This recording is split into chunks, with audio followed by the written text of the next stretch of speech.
மதுரை மீனாட்சி சுந்தரேஸ்வரர் திருக்கோவில் சித்திரை திருவிழாவின் 3ஆம் நாள் நிகழ்வில் திருவீதி உலா வந்த அம்மனை பக்தர்கள் தரிசனம் செய்தனர்.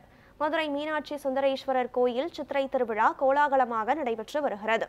இந்நிலையில் சித்திரை திருவிழாவின் 3ஆம் நாள் காலை நேர நிகழ்வில் சுந்தரேஸ்வரர், மீனாட்சியம்மன் ஆகியோர் தங்க சப்பரத்தில் எழுந்தருளி பக்தர்களுக்கு அருள் பாலித்தனர். முன்னதாக மீனாட்சி சுந்தரேஸ்வரர் கோயில் வளாகத்தில் உள்ள கல்யாண சுந்தர முதலியார் மண்டபடியில் எழுந்தருளிய சுவாமிக்கும் அம்மனுக்கும் சிறப்பு பூஜைகள் நடத்தப்பட்டு தீபாராதனை காண்பிக்கப்பட்டது.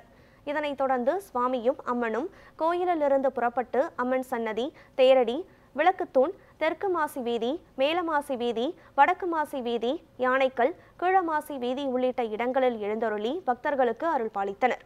திருவீதி உலா செல்லும் வழியெங்கும் ஏராளமான பக்தர்கள் காத்திருந்து சுவாமியையும் அம்மனையும் தரிசனம் செய்தனர்.